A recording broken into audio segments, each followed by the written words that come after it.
සත්කාරක පාකිස්තාන කණ්ඩෑම සහ සංචාරක ශ්‍රී ලංකා කණ්ඩෑම අතර පැවැත්වෙන තරඟ තුනකින් යුත් එක්දින තරඟාවලියේ පළමු එක්දින තරඟය ඊයේ පාකිස්තානයේ රාවල්පින්ඩි ක්‍රීඩාංගණයේදී පැවැත්වුණේ. තියුණු තරඟයකින් පසුව පාකිස්තාන කණ්ඩෑමට ජයග්‍රහණය හිමි කර දෙමින් තරගේ මුලින්ම පන්දුවට පහර දුන් පාකිස්තාන කණ්ඩෑම පන්දුවර 50 නිමා වන විට කඩුළු 5ක් දැවී ලකුණු 299ක් ලබාගෙන ශ්‍රී ලංකා කණ්ඩෑමට දැවැන්ත අභියෝගයක් ලබා දුන්නා. මෙම අභියෝගයේ බාරගත් ශ්‍රී ලංකා කණ්ඩෑම හොඳ ආරම්භයක් ලබා ගත්තත් ශ්‍රී ලංකා කණ්ඩෑමේ මැද පෙළ දුර්වල ප්‍රතිකරණය නිසා මේ තරගයේ ලකුණු 6කින් පරාද වීමට ශ්‍රී ලංකා කණ්ඩෑමට සිදු වුණේ. වනිදු හසරංග සහ කුසල් මෙන්ඩිස් ලෝක වාර්තා පිහිටවමින් එම වාර්තා සම්බන්ධව මම කලින් වීඩියෝ එකේ වාට දාලා ඇති බලන්න.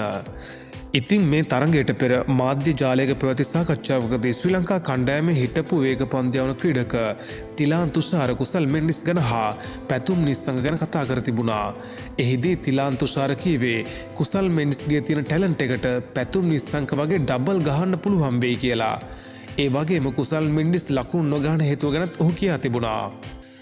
කුසල් මෙන්ඩිස් රන්ස් නොගහන්නයි පැතුම් නිස්සංක රන්ස් ගහන්නයි වෙනස තමයි පැතුම් නිස්සංකගේ ඇනලයිසින් පාට් එක 100%ක් වීම.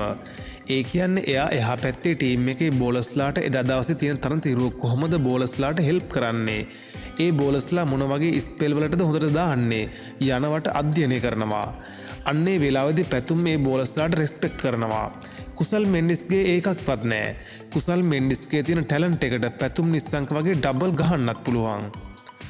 ඉතින් කෙසේ හෝ මේ පළමු තරගයේ පෙරදීමත් සමග ශ්‍රී ලංකා කණ්ඩායමේ නායක චරිත් අසලංක මේ පළමු තරගයේ පරාද වීමට හේතු කියා තිබුණා. ඔහු කීවේ මේ විදිහටයි. අපි පාකිස්තානයේ ලකුණු 250 260ක වගේ සීමාවකට තබා ගන්න තමයි සැලසුම් කළේ.